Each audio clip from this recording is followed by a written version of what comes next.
a Technics deck, a vinyl player from the early 80s. This is a SL1510 Mark II. It needs good service. It's pretty dirty. It's obviously been left in a dirty place. You can tell it's dirty. The output leads are discoloured badly and are dirty. Mains lead. You can also tell how old a UK piece of equipment is by the type of plug it has. This has got a very old plug without the insulation that they used to come in the olden days on the plug. This one, at least it's got a strong Perspex lid. The early Technics used to have a flimsy lid, but it used to crack badly. And the hinges still work on this one. Inside you can see it hasn't got the original head shell, it's got a Sony head shell. The pickup raising and lowering is not working.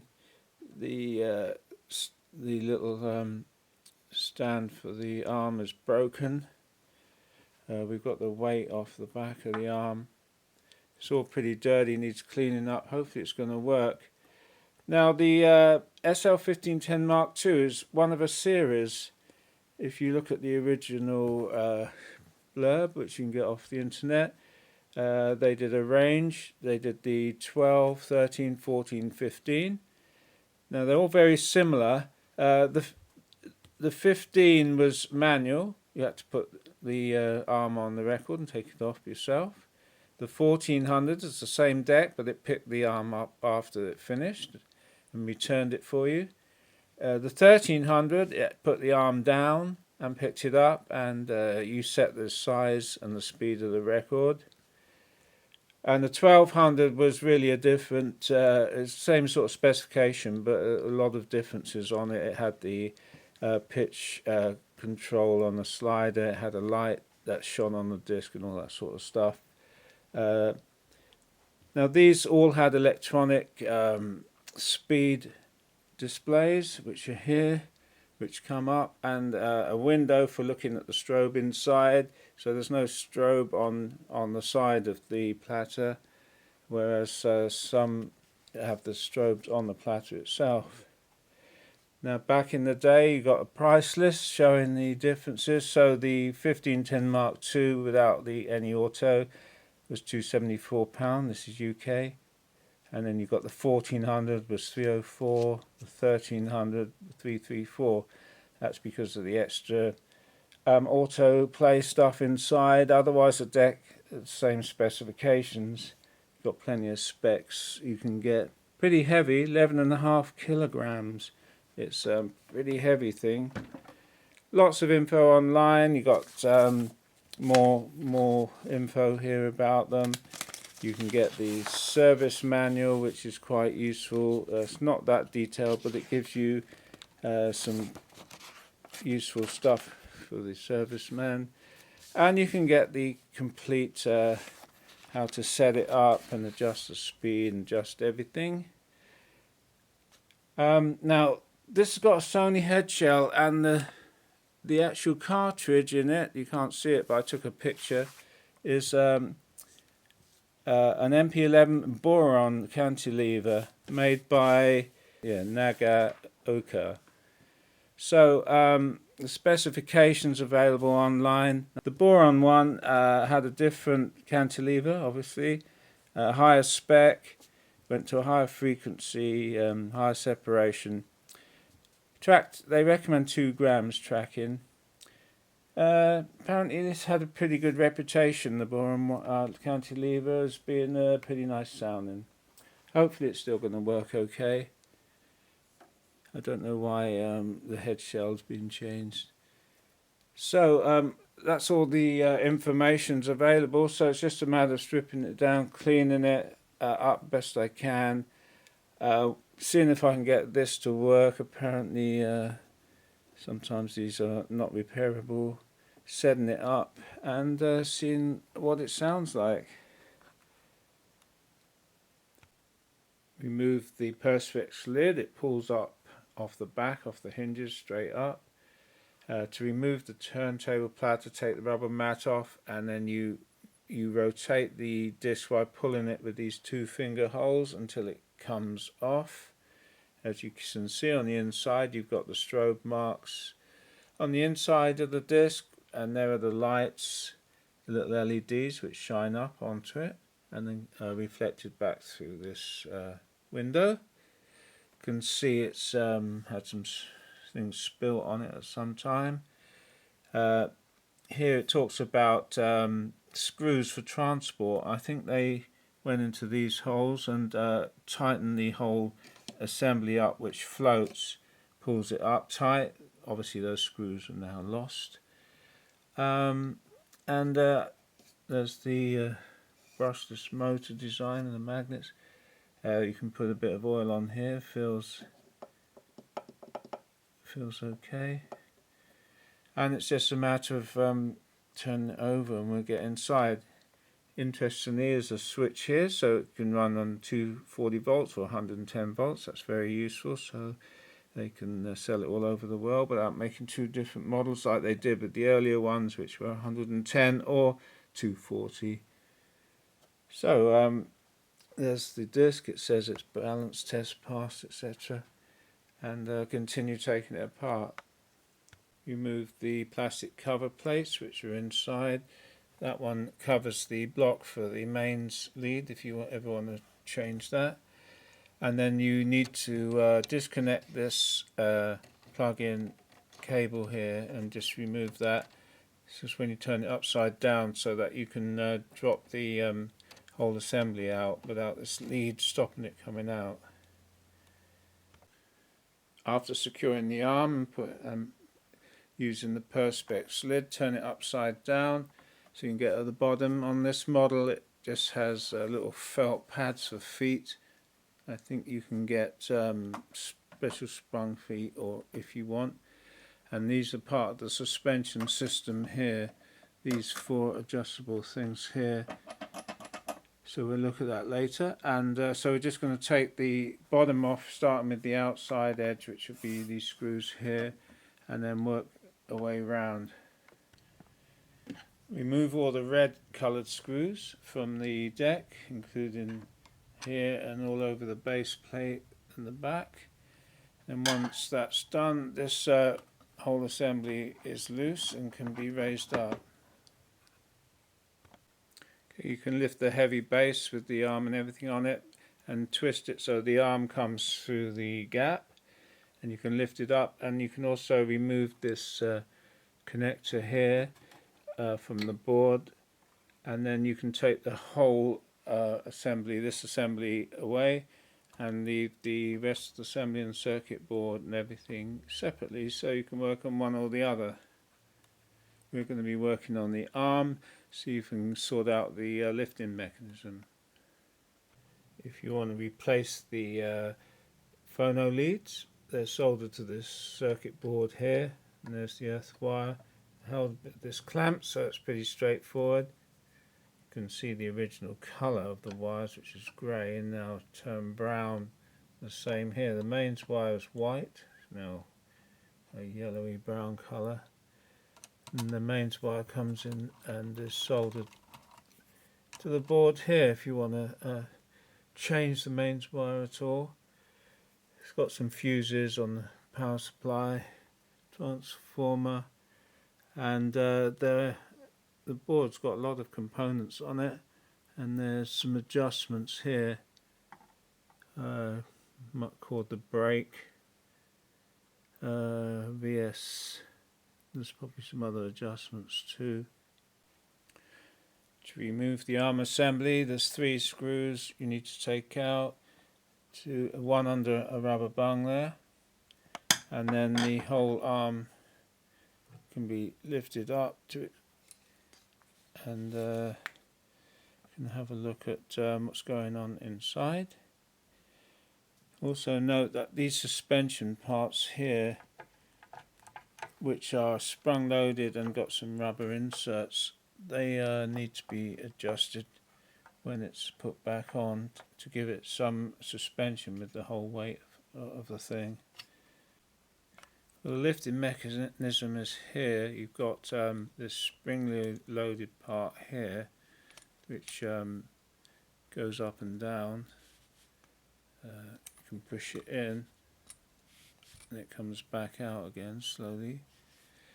You've got this part which doesn't feel right.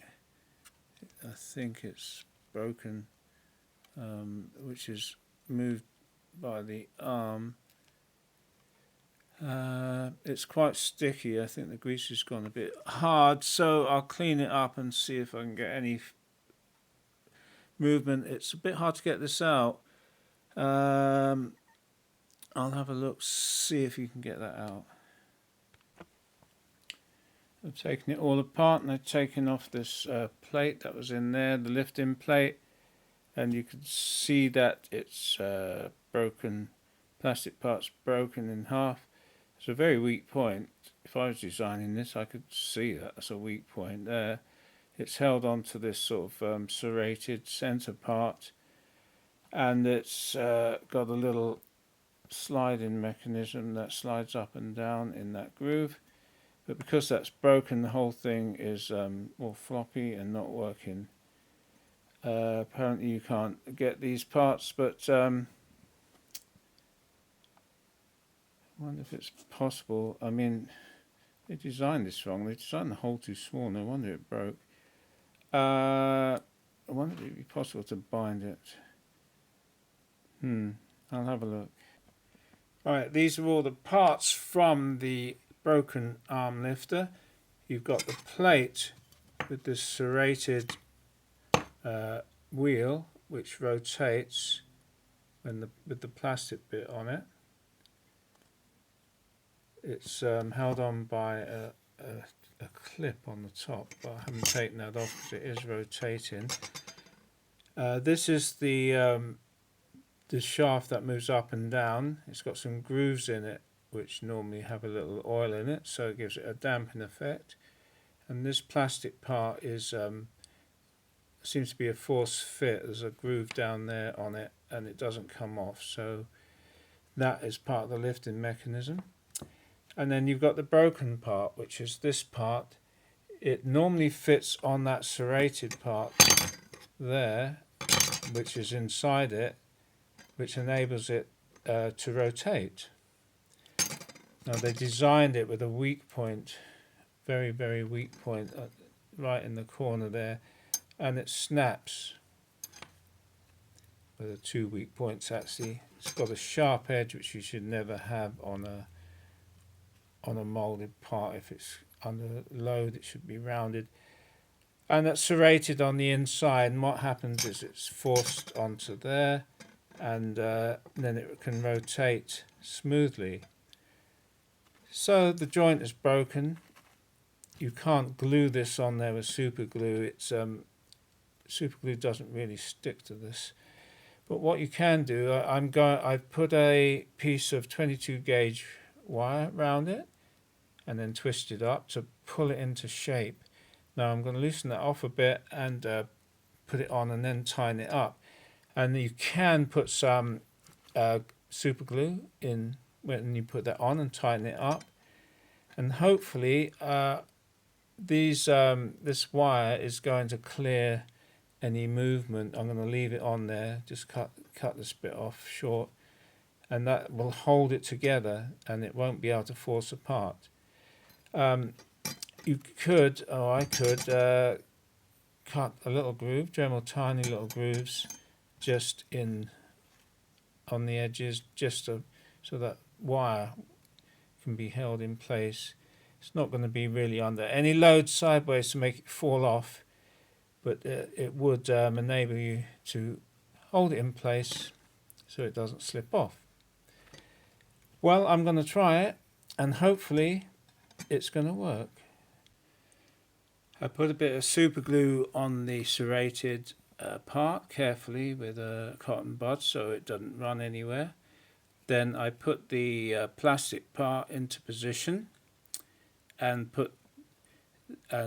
so it went fully on how it's supposed to go on. Then I put the piece of wire around.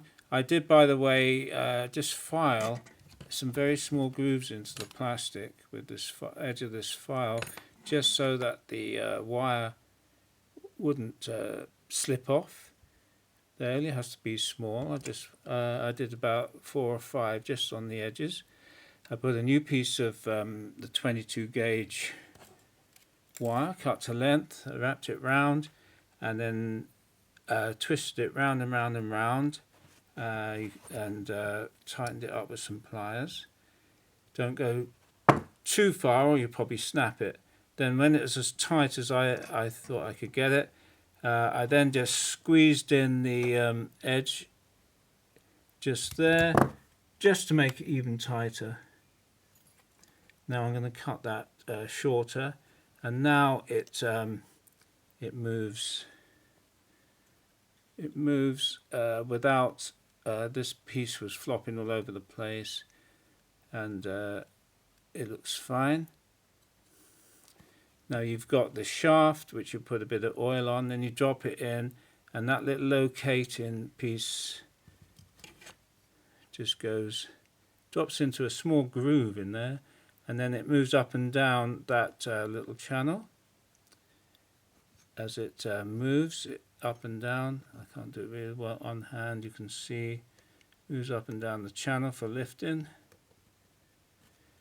And then hopefully this wire won't get in the way of anything.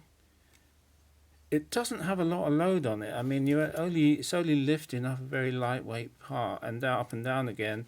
The only reason why this breaks is the manufacturer made it too tight. The hole was just too small for the serrated bush that it had to fit on. The pressure was just so great, eventually, over time, the plastic just gave up. So hopefully that's going to be fine. I'm going to put a little oil on that, on the damper. It's held in those grooves so it damps up and down.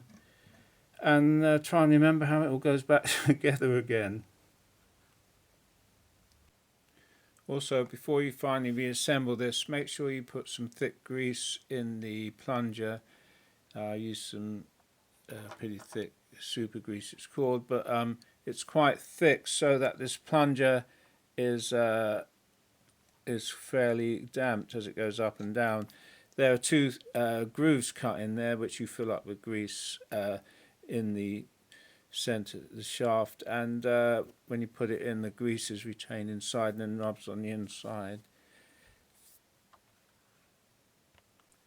Check the damping operation before you fully assemble, in case you have to take it apart again. So you push this in and make sure that it comes back nice and slow.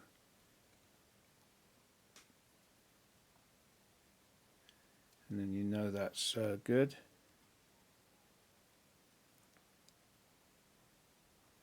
Okay, then you can screw it all back together.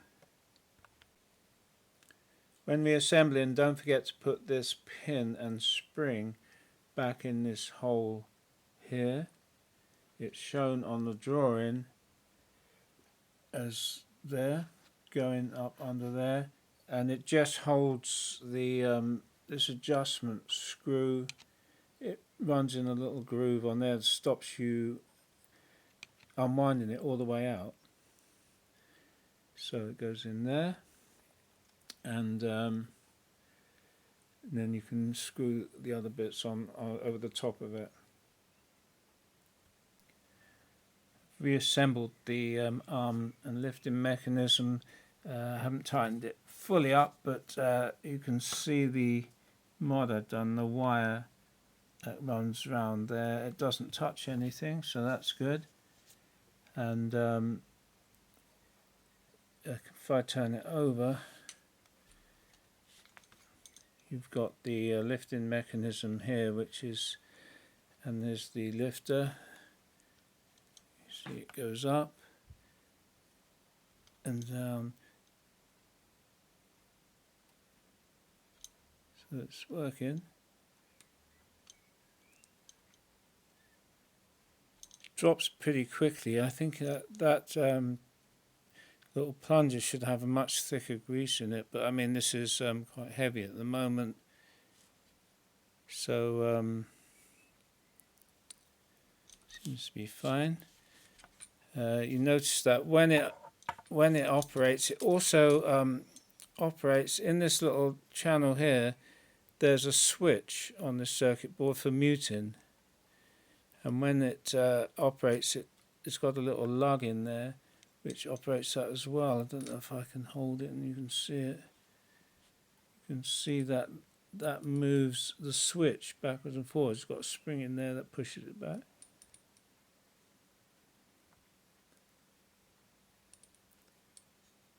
So that's working. So it's just a matter of screwing it back together totally. I've got a couple more screws just to put on there. I don't know about how much grease to put in there, but at least it's working. I mean, if anyone else wants to do this mod, that's how to do it. Before reassembling the deck, putting the arm back in and everything, it's worth checking that the cartridge works and you haven't messed up any of the wiring, or no wiring's come off. So carefully put the cartridge in, plug the arm in there, plug the your phono lead in, and just check the cartridge with a little cleaner.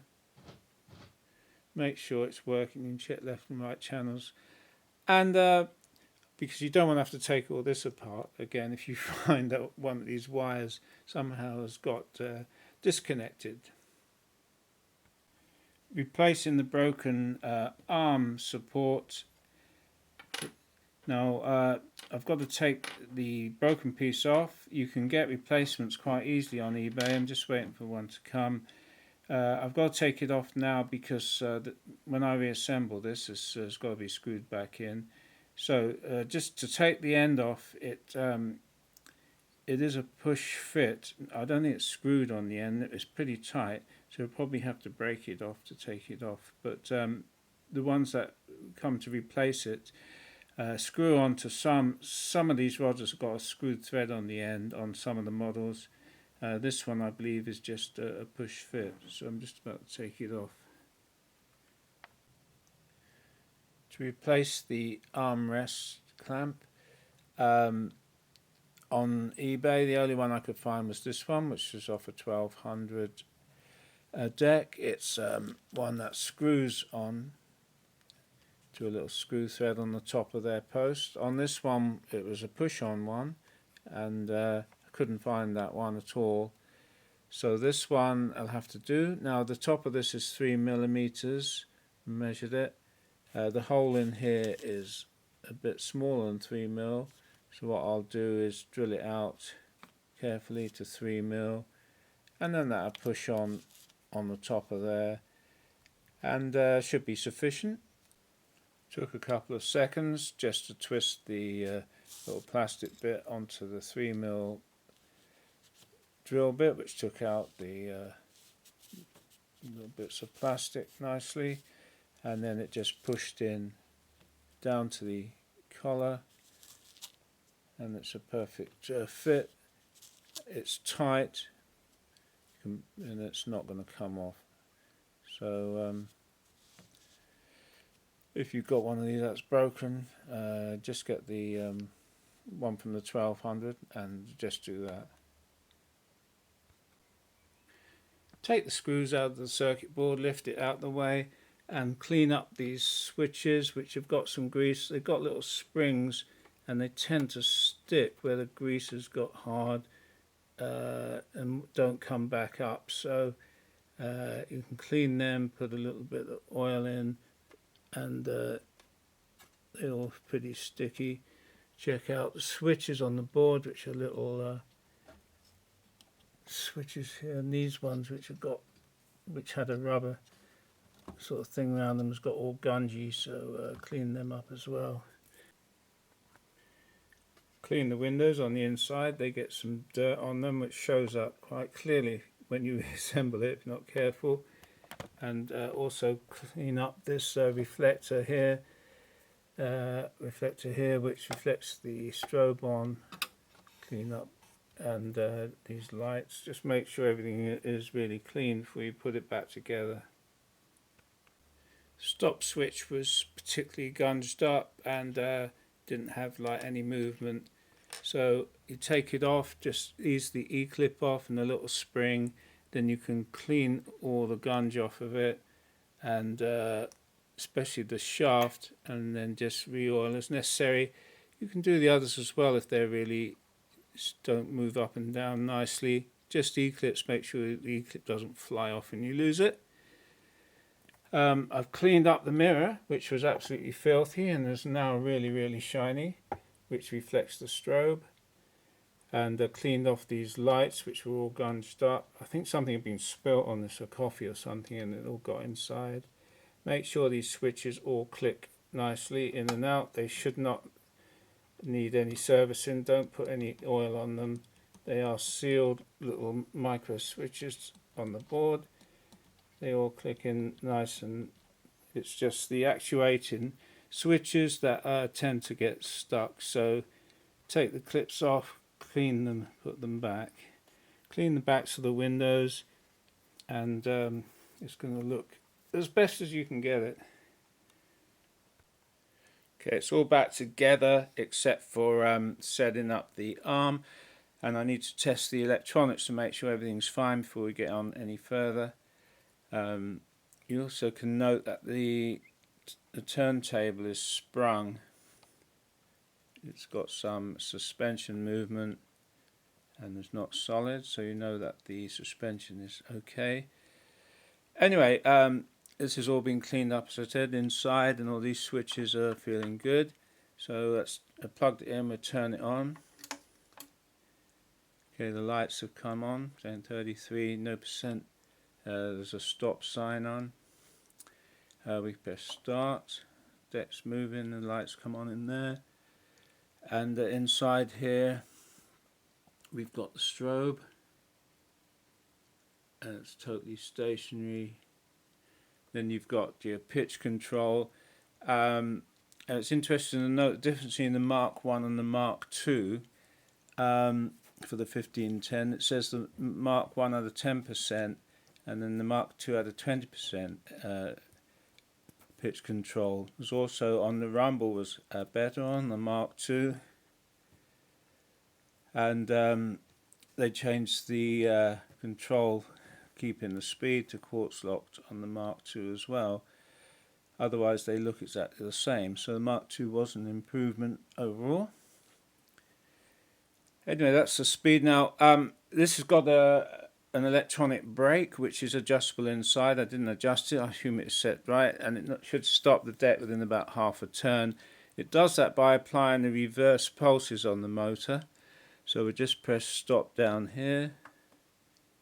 Yeah, it stops nicely, then it's free running after it stops.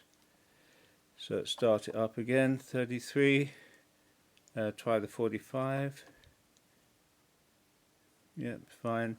Now the pitch controls minus in steps of 0.1, plus working,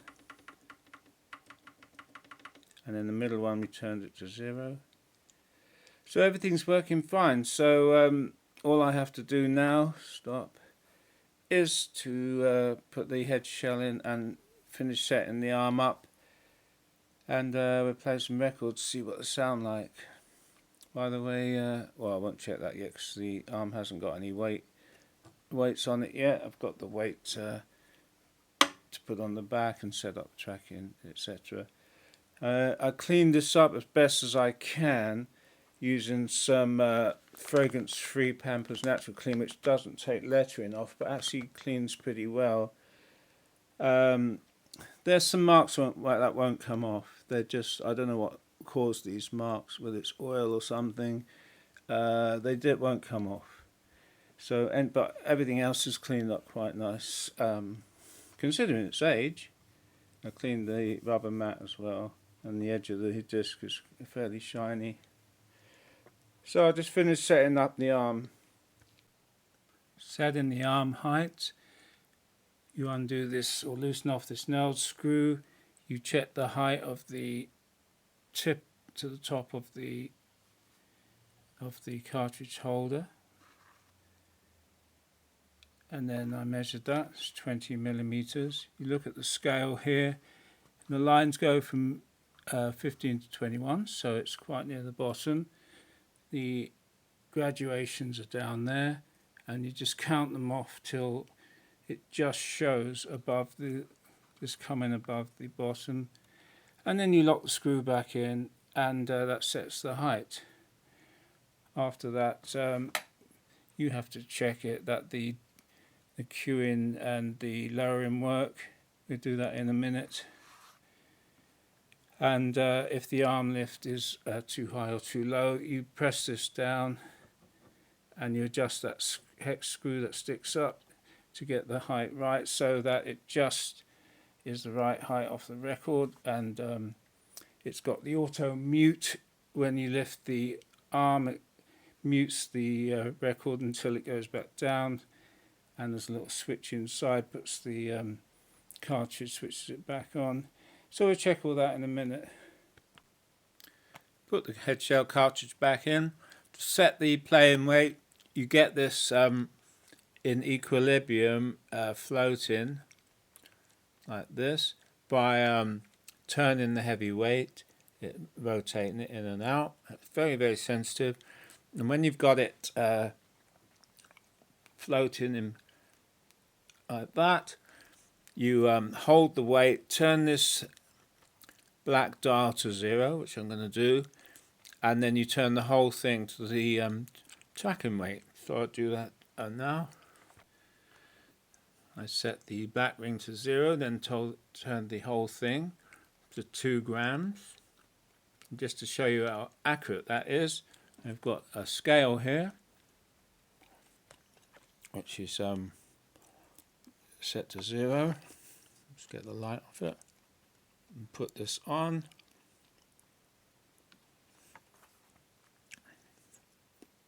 .03, so it's about as accurate as you'd want. Now, why 2 grams? Well, this is the MP11 boron. Here's the spec. It says 1.8 to 2.3 grams. So 2 grams seems good. I'm not going to set it lower, like some people like to set 1 1/4, even 1 1/2. But this boron one, that's what they suggest, so that's what I'm going to do. Now, I can check the operation of the arm, which we fixed. As you see, it's not quite right, so I'm just going to adjust this lifting mechanism. Let's just lift it up with that screw in there. I'll do that and get the lift so that it lifts it just above the record. After setting the tracking weight, you then turn this dial, which is also calibrated for anti-skating, to the same number as the tracking weight, so we put that on 2. Now, one thing with these decks, they haven't got adjustable feet, so if your table, whatever's not level, you can't adjust the feet up and down.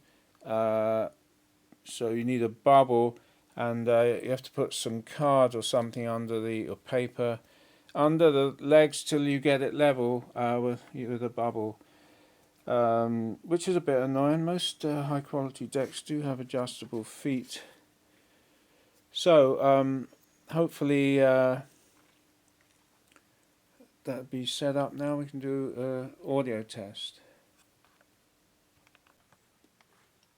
Adjusted the lift height, so maybe a bit high for most people, but anyway, that'll do. And then the lower end, just to show that it's working.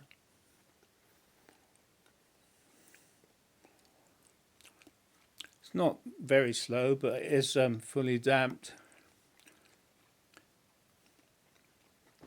so showing that the mechanism that I fixed is working. And there's the replacement clip that I put on as well. That's working as well.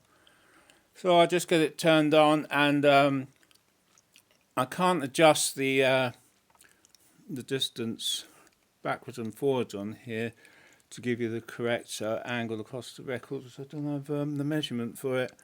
But we'll put a record on now and see what it sounds like. Well, the test didn't go well. As soon as I put it on the record, the diamond came off the end of the cantilever. It's obviously just with age, however it's fixed on. So so now I can't use this till I get a new stylus. I don't even know if you can buy them for these anymore. So I'll have to fix this up with another cartridge. I'll see what I've got. I fitted a Goldwing 1006 cartridge.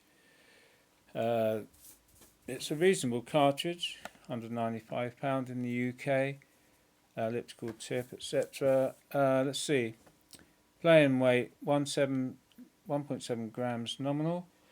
So set up the playing weight. First of all, you get the arm balance by screwing the weight in and out till it's floating. Just floating in neither heavy nor light, like that. Then you set the ring to 0, and then you turn it, the whole thing, to the playing weight.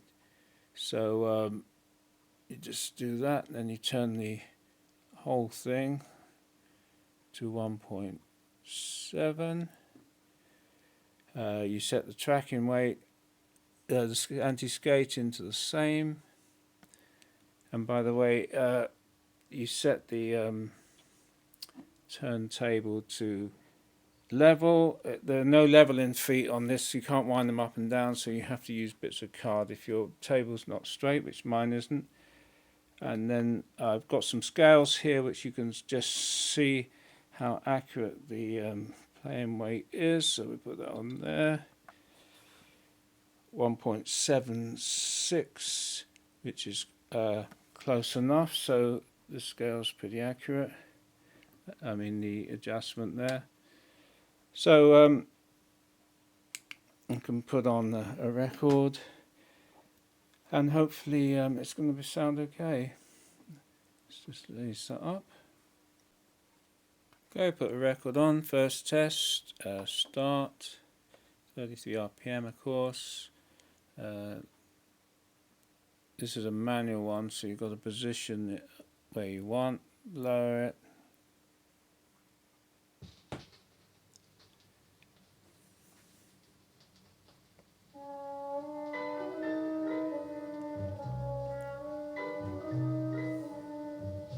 Mad about the boy.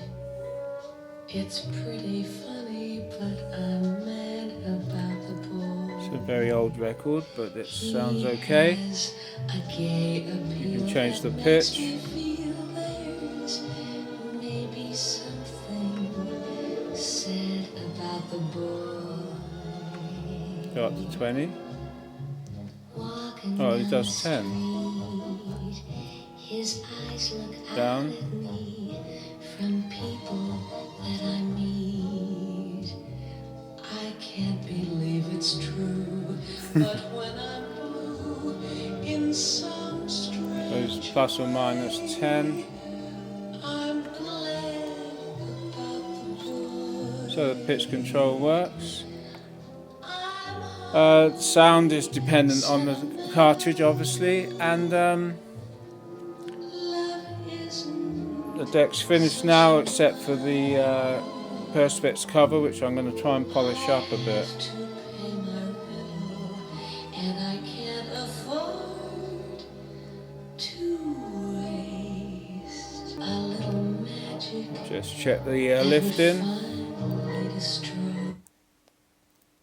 So the lift in works. Move it back, lock it, and turn it off. And so it's except for the cover, Perspex cover, which I'm going to polish up as best I can do. To get the worst of the scratches out of the Perspex cover, which had a lot of scratches on it. I'm going to use this G3 scratch remover paste for full-size cars. You squeeze it onto this sponge, and then you rub heavily, and then you clean it up obviously with a cloth, and you keep doing it. And you can use some finesse, really fine cutting compound if you want. And I'm getting the worst of the scratches off, so it's not going to look too bad. Record's just about to finish, and it sounds pretty bright with this cartridge, but that's nothing to do with the deck. Deck's working fine.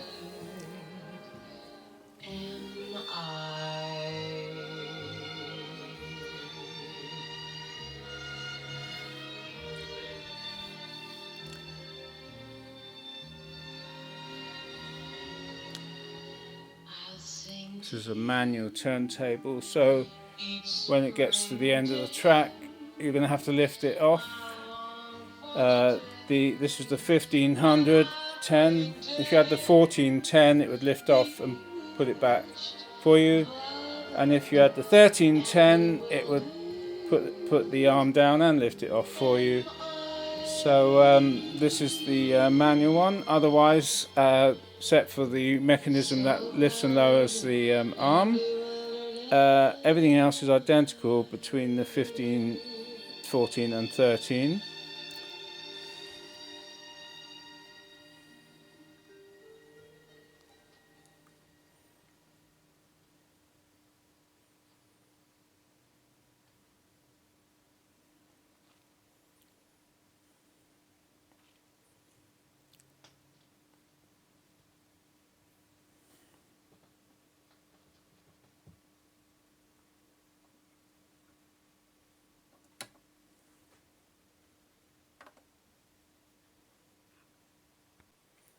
I've polished up the Perspex cover best I can, get out most of the heavy scratches that are on it.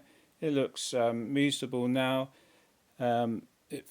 Hinges work fine. So it's all finished now. It's